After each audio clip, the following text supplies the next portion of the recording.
and welcome to Epiphytic Cacti. Today, let's take a look at something very exciting. This would be the Disocactus species, Nelsonii, subspecies Nelsonii. Now, I'm not sure if it's Nelsonii or Nelsonii. There is also another subspecies for this, which is why I called out the subspecies. The other subspecies is hondurensis. Generally, when you're talking about plant classification, the flower plays a major role in how a plant is classified. When you have subspecies, bear in mind that the flower for those subspecies is going to be very, very similar. It's not suddenly going to change and be a completely different flower structure. So both of these subspecies, Nelsonii and hondurensis, have very similar flowers. They both look like lilies. They both have long cascading stamen. The subspecies Nelsonii is endemic to Guatemala, while the subspecies hondurensis is endemic to Honduras. The plant growth between the two is slightly different, and that can happen. You can have them growing in different locations, and obviously because of the conditions that they're growing in, the plant might actually adapt and grow a somewhat different form. The flowers, however, again, they remain very, very similar. The flower structures are going to be the same. The flowers between subspecies might change in size, and there might be a little bit of a difference in color. If you think about, for example, the species Schlumbergera truncata, you would have found a whole bunch of different species, and the flower structures were the same, but the flower colors were different. Now, you see that in Ripsalis as well, where you can see that there can be a lot of different subspecies or a lot of different forms listed for Ripsalis. The flowers will be the same. They might be wildly different sizes, and the plants can look wildly different, but the flowers, the structures of the flowers are the same. So when it comes down to it, if you had one of these species to be able to tell the difference, the subspecies Nelsonii, the anthers and the stigma will be yellow, while the subspecies hondurensis, the anthers and the stigma will be purple. Unfortunately, this particular species, much like Disocactus macranthus, has had kind of an accidental issue where there are hybrids that were distributed as Disocactus nelsonii, but they're actually hybrids. If the flower doesn't look like this, if it's not a lighter kind of pink, if it doesn't look like a lily, it doesn't have the long cascading stamen, it is definitely a hybrid. This is also a species I just don't see very much. I'm surprised that I even managed to get this in the United States, because the United States, it is very, very difficult to find these species. I believe that I purchased this one in March of 2020, and I believe I also purchased this one from Shoal Creek Succulents. I'm going to give a huge shout out to Shoal Creek Succulents for taking the time to collect some of these really unusual, rare Disocactus species, getting them into the United States, and then offering them at something of a reasonable price point. This plant is quite messy, and I did not clean this plant before this video for a very good reason. So you can see, if you look here, you can see that there is some dieback that's happening on this branch right here. And you can also see, I mean, look at how long and crazy these branches can get. They have these very rounded branches that they will throw out, and then it grows these very beautiful abundance of like these flat branches. And a lot of times the flat branches are smaller. Sometimes this guy will throw out like a pretty large flat branch. But unfortunately, again, I get this kind of unsightly dieback that happens here. And it's something I have noticed on Disocactus hybrids, and I have noticed on some of the Disocactus species. Not all of them, just some of them. The other one that I have that does something very, very similar to this is Disocactus biformis. Now, I'm not exactly sure why. The only things that I've really noticed about it is that it happens during seasonal changes. In the summer, this will throw out an abundance of growth.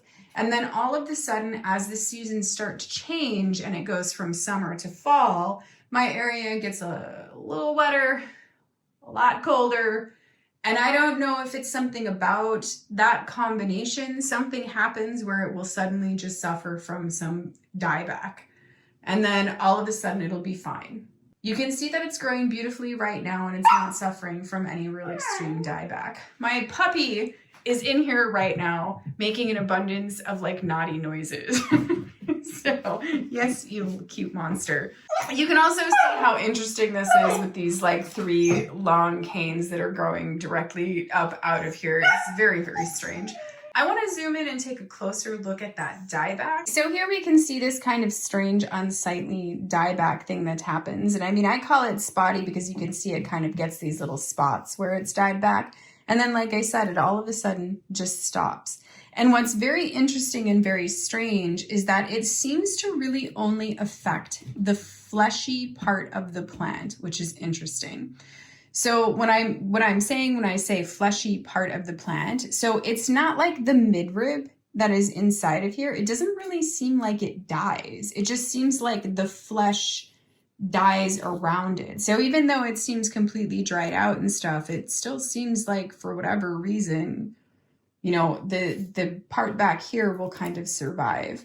Now I really should just cut this off, and I will. That's kind of what that looks like, and it just completely dries up. I mean, it was just growing outside and then suddenly suffered from this kind of dieback. Nothing changed. I didn't water it more. I didn't feed it. I didn't move it. Nothing. Absolutely nothing. So whatever is going on with that is either something that is genetically part of the plant, or it is some kind of disease issue or something that would have likely spread somehow because of the climate change from summer to fall. It doesn't really seem to harm the plant. You know, obviously you can see the plant is still blooming. You can see it was even trying to produce buds out of these parts of it. So it doesn't seem to really harm the plant at all. These flowers are just absolutely gorgeous. They're just exceptional. You can see what I mean when I say it looks like a lily. Even the bud looks like a lily. You can see how beautiful the buds are. The buds are kind of this yellowish green color. And as they start to mature and get really close to opening, you can start to see the pink part of the flower.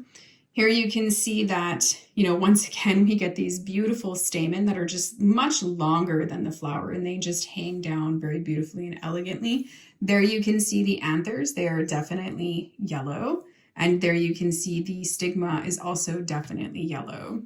Once again, it just very, very much looks like a lily. This flower looks so much like a lily. It's just incredible. And that beautiful combination of the green and this light pink, it's just a match made in heaven in terms of coloration. Just fantastic.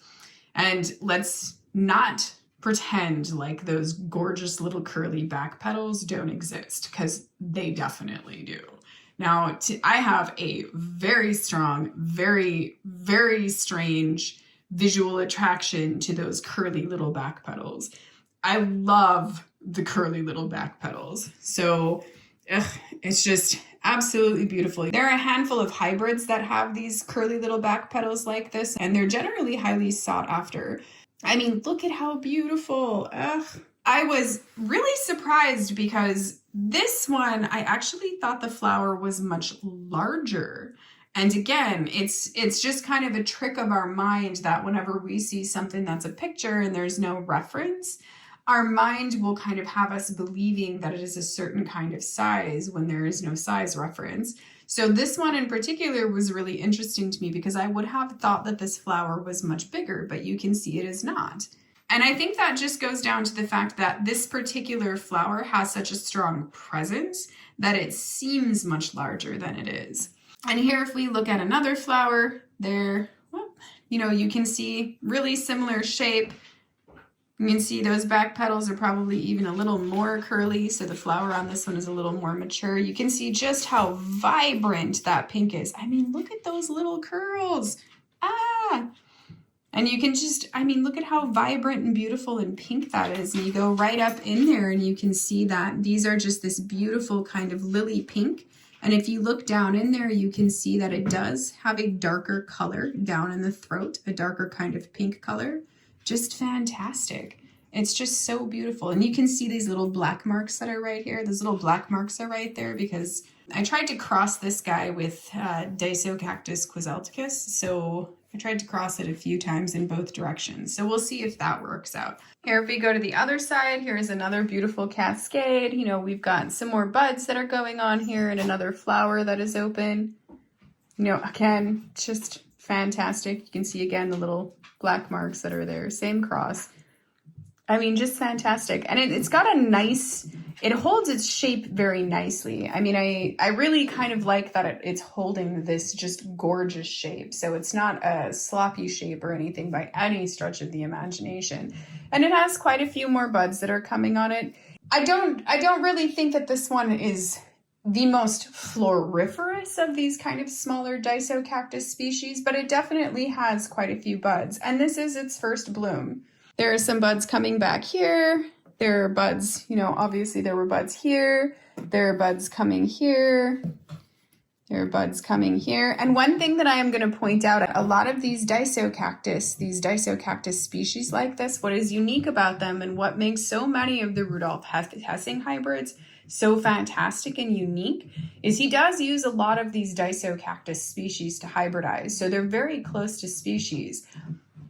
And that makes them unique in several ways. One, they tend to be very fast growing. Two, they tend to be very floriferous. And three, they tend to bloom multiple times in a year. But even more curious than that is that you can see this growth that's right here. This isn't the most mature piece of growth. You can see it's got brand new growth right next to it. So the growth doesn't have to be an entire year or truly completely hardened off for them to produce blooms out of them. That's why hybrids that are really, really close to the Disocactus species can bloom so much faster. Here is another one. Again, you can see that this growth is it's not totally hardened off. And when I say hardened off, like the difference between this growth and something that is truly hardened off, because the growth that's back here, that's way back here, I can't even get this in the frame here. It's very hard to get them together, but like this growth is pretty hardened off. And you can tell because of the lighter and darker colorations of green when you look at the growth, and you can even feel it because it is more flexible. This growth here is very hardened off. You know, it is not as flexible. You can see it is a much darker green color. This is definitely a very special kind of species. This is, honestly, I think that this is special just across the entire cacti realm. This is a really special plant. I hope that you've enjoyed Disocactus nelsonii, subspecies Nelsonii, as much as I have. Thank you for watching, and happy cacti growing.